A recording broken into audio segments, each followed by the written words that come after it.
लगातार इस बात को कह रहा हूं कि प्रदेश के विकास के योगदान के लिए सड़कों का होना अति आवश्यक है। लेकिन जो शुरुआत की जा रही है, यानी शुरुआत पीपीपी मॉडल पे की जा रही है, हम ये जानना चाहते हैं कि अगर पीपीपी मॉडल के अंतर्गत निवेशक निवेश नहीं करते हैं तो क्या राजस्थान का विकास पूरे तरीके से ठप हो जाएगा? आप यही संदेश देना चाहते हैं कि अगर निवेशक हमारे पास में आएगा तब हम प्रदेश की सड़कों का विकास करेंगे और उसके बाद ही हम विकास कार्य को करेंगे।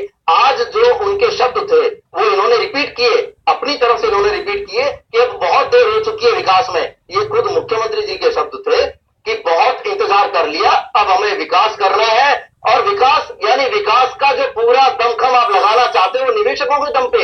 आपके पास कोई स्ट्रेटेजी नहीं है, आपके पास राज्य में आपके स्वयं के कोई संसाधन नहीं है, जो आप सिर्फ और सिर्फ निवेशकों के भरोसे इस प्रदेश का विकास करना चाहते हो। तो इस प्रदेश की जनता को आप पहले कहते चुनाव से पहले कि अगर हम सरकार में आए और लोगों ने हमें पैसा दिया, यानी पीपीपी मॉडल पर हम इस प्रदेश का विकास करेंगे, तब तो बात समझ में आती। तब आपने दुनिया भर के वादे किए और अपनी बातें कही, घोषणाएं की कि हम आते ही सब कुछ बदल के रख देंगे। आप बताइए निवेशक को क्या क्या चाहिए? जब प्रदेश में औद्योगिक ढांचे को सुदृढ़ करना हो तो सबसे पहली आवश्यकता बिजली की होती है। आपके पास बिजली नहीं है, आपके पास बिजली नहीं है। जो बिजली ऑलरेडी थी, आपको बताऊं जब इनकी पिछली सरकार थी इन्होंने सिर्फ 1500 मेगावाट का उत्पादन किया। उसके बाद जब कांग्रेस की सरकार आई उस उत्पादन को 7500 मेगावाट तक लेके गई। लेकिन आज ये इस बात को नहीं पूरे तरीके से खुला कर रहे हैं कि ये उस विद्युत की उत्पादन क्षमता को कितना बढ़ाएंगे।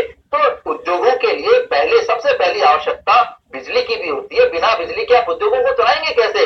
लेकिन सड़कों के निर्माण पे आप जोर दे रहे हैं क्योंकि आपको पैसा इकट्ठा करना है, राज्य में आपको पूंजीपतियों को बसाना है और ये सरकार सीधे तौर पर पूंजीपतियों को लाभ पहुंचाने के लिए वो तमाम कार्य करेगी जिनकी हमें शुरू से आशंका थी और इस दिशा में इन्होंने ये कदम बढ़ाने शुरू कर दिए हैं। तो आपको शंका है